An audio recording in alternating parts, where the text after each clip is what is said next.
Hi guys, I'd like to welcome you guys all back to my channel. I'm Brittany, aka Melanin Eclectic, and you are here because we talk about books, planners, and business. And today I've got a book video for you.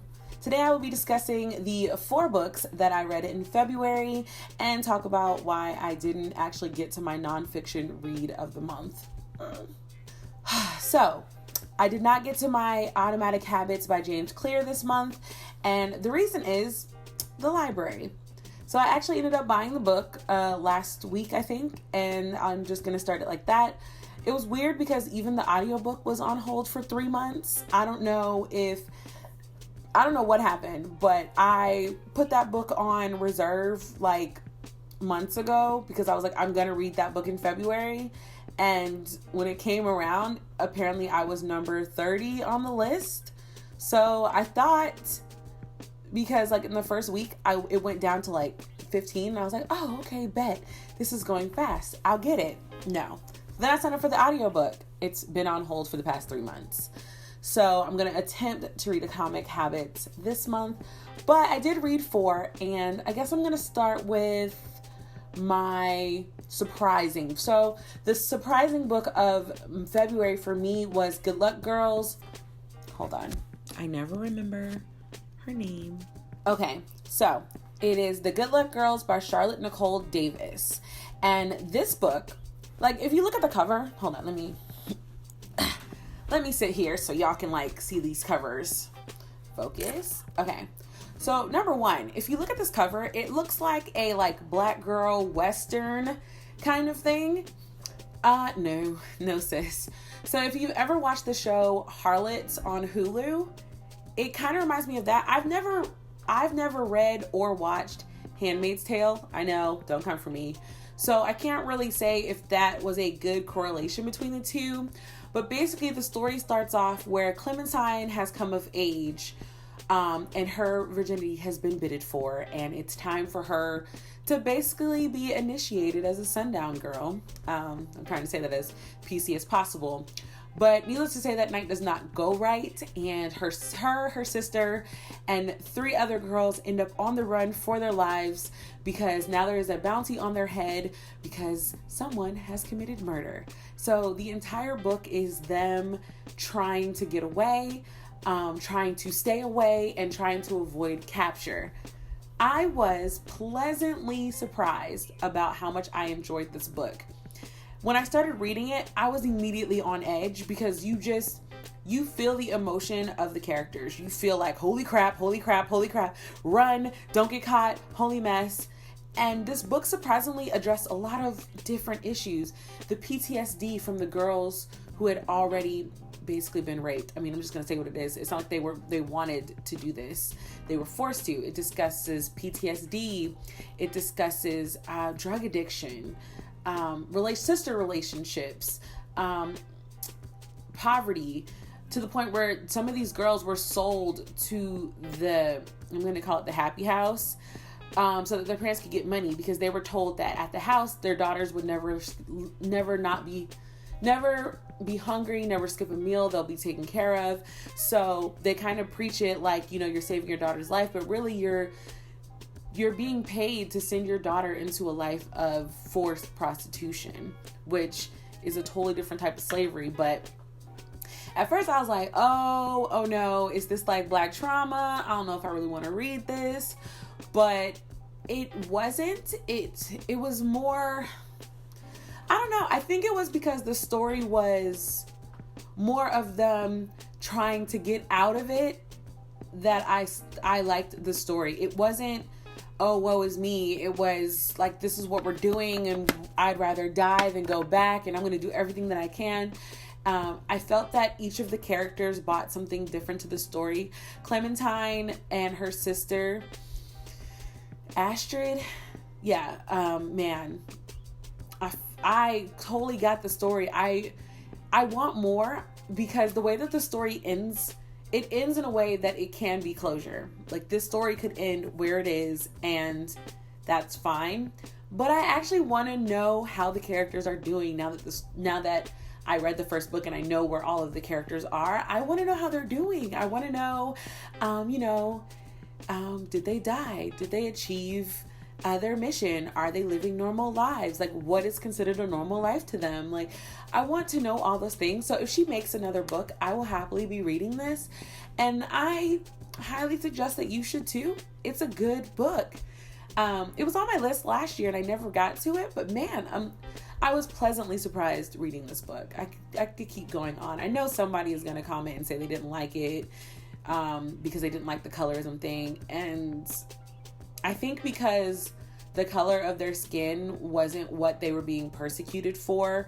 They were actually being persecuted as not for the people not having shadows. They were considered like the lower class race, like that was like the racism part, but it was no shadows versus skin tone.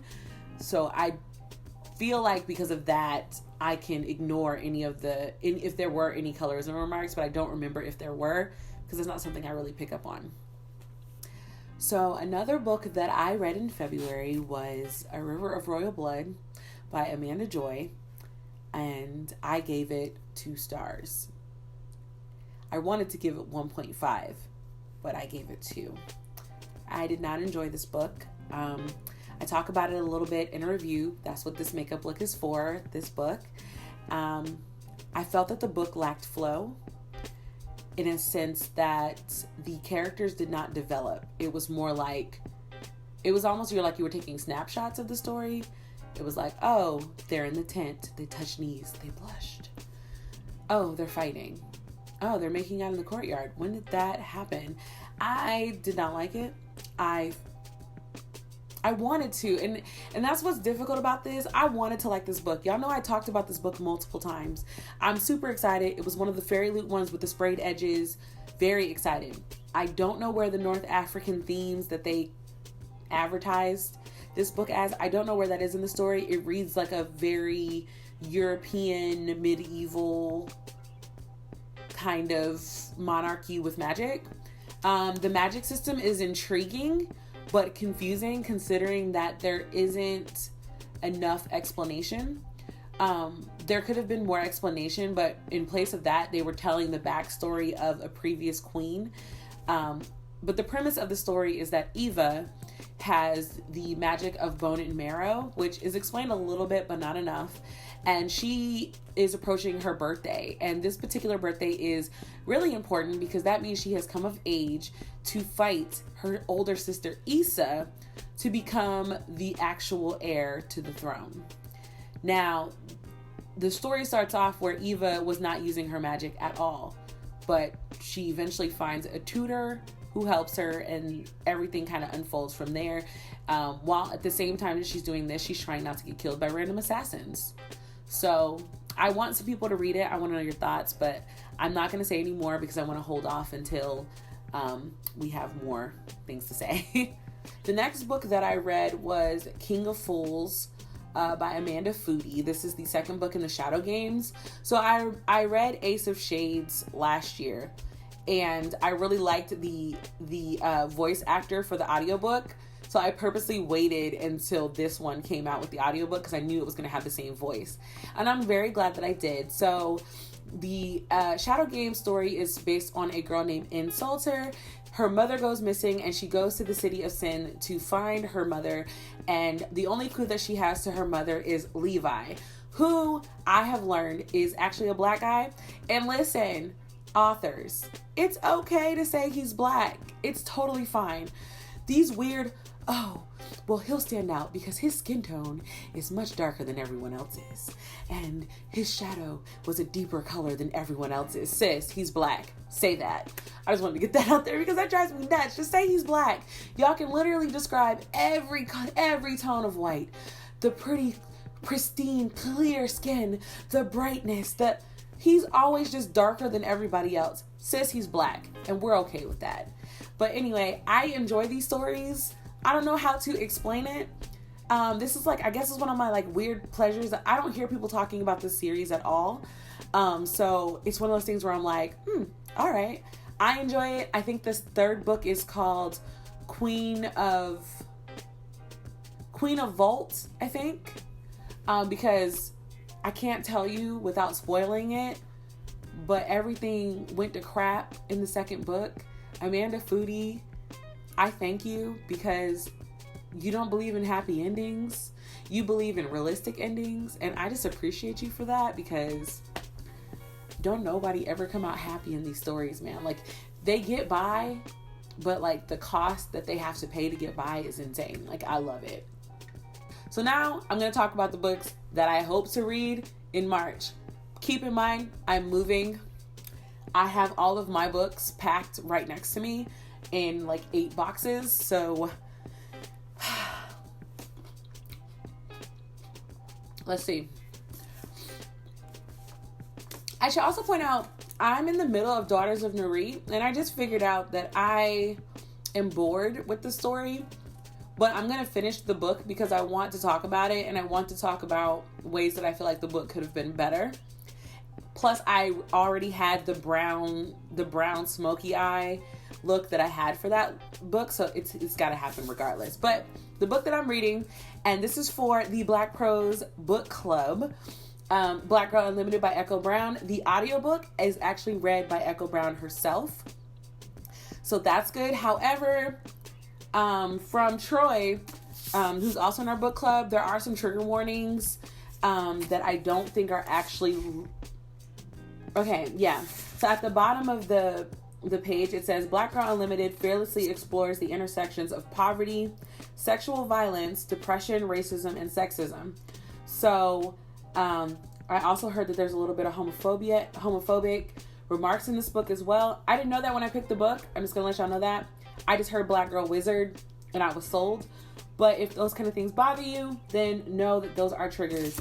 I don't need triggers, but I am aware, and very, very aware, that there are some people who do. And if there is sexual violence in a book, I believe at a minimum that should be discussed. So I am excited to read this. I've actually downloaded the audiobook today, so I will be jumping on that very, very soon.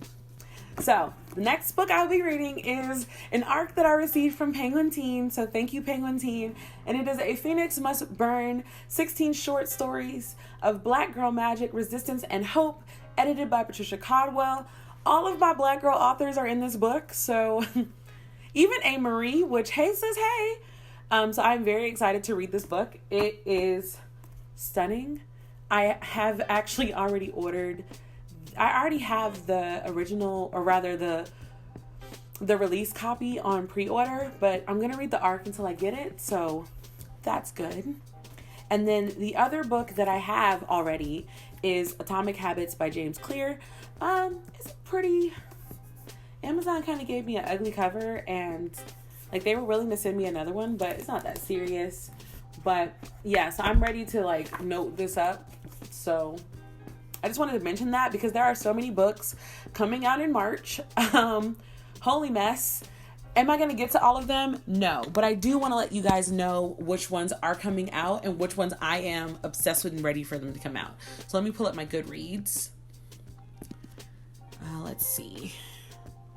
Okay, so the first one is Crescent City by Sarah J. Maas. This will be my first Sarah J. Maas book. I've never read a Sarah J. Maas, but I figure the cover looks intriguing, so I'm going to read it. The City We Became by N.K. Jemisin comes out March 24th.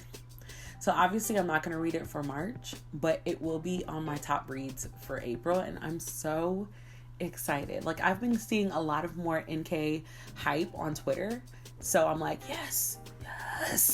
So ready for that. Lakewood also comes out March 24th, so I won't be reading that in March, but that's fine because on March 31st, The Night of the Dragon comes out, which is by Julie Kagawa. It is the third and final book in the Shadow of the Fox series. So April is pretty much when I'm going to be reading all of these books because, like, what am I supposed to do? And then, like the rest of the books that I love are all coming out in April. It's so hard because March, there are so many releases, but there's no way I'll be reading those for March. So I have these 3 books that I'm going to start with, and I've already packed up all my other books. So if I actually finish these 3 before I move, that will be a shock to everyone. So yeah, thank you guys so much for checking out my channel, and until the next time, guys, bye.